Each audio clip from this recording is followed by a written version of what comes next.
Market की structure की बात करें तो स्लाइटली वीक बना हुआ है, बिकॉज पिछले 4 हफ्ते से देखें तो हमने निफ्टी में डिक्लाइन आते हुए देखा है। जिस तरीके से मार्केट में अभी अगर हम नियर टर्म में देखें तो 25,250 के लेवल पर हमने सप्लाई प्रेशर आते हुए देखा, वहाँ से हमने एक सिग्निफिकेंट सेलिंग प्रेशर बनते हुए देखा। Nifty has fallen below its key support of 50 and 20 DMA support, और 24,800 का एक लेवल था जो एक बहुत स्ट्रॉन्ग सपोर्ट की तरह वर्क कर रहा था, मार्केट ने उसको भी ब्रेक किया है।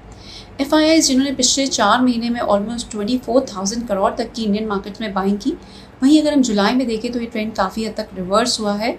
ऑलमोस्ट 36,500 करोड़ की हमने FIIs की साइड से सेलिंग आते हुए देखी है।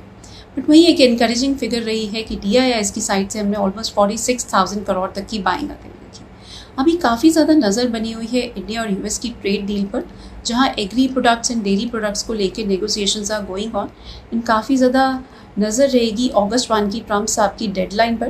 काफ़ी उम्मीद बनी हुई है कि एक इंटरिम डील हो सकती है अगस्त 1 की डेडलाइन से पहले।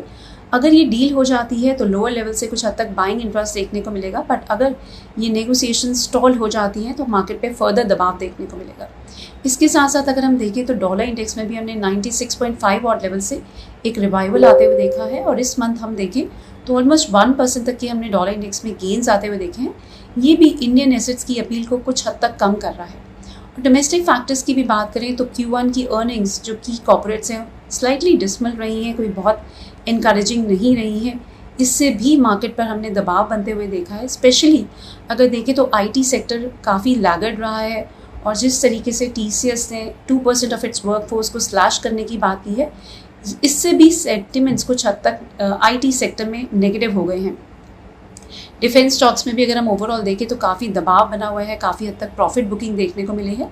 सो ओवरऑल जो सेंटिमेंट्स हैं स्लाइटली नेगेटिव हैं, बट इस हफ्ते काफ़ी सारे इवेंट्स रहेंगे जिस पे मार्केट की नज़र रहेगी और जिससे मार्केट को फर्दर एक डायरेक्शन भी मिलेगी। The most important event would be the Fed meeting, जिसमें मॉनेटरी पॉलिसी का आउटलुक क्या रहता है फेड का गोइंग फॉरवर्ड, ये काफ़ी इंपॉर्टेंट रहेगा। और जिस तरीके से ट्रम्प साहब ने पॉवेल साहब पर काफ़ी प्रेशर बनाया हुआ है to cut rates, it would be important to watch out for कि फेड अपना स्टैंड डविश रखते हैं या hawkish.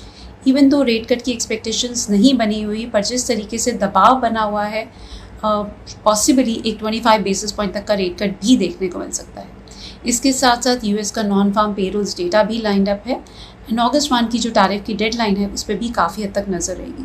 In terms of the key level near term के लिए 25,050 एक इंपॉर्टेंट रेजिस्टेंस एरिया रहेगा, and it seems to be a sell on rise market. Downside में अगर हम सपोर्ट की बात करें निफ्टी के लिए 24,450 एक इंपॉर्टेंट सपोर्ट रहेगा। अगर ये लेवल भी ब्रेक हो जाता है तो Nifty can slide further lower towards level of around 24,180 levels.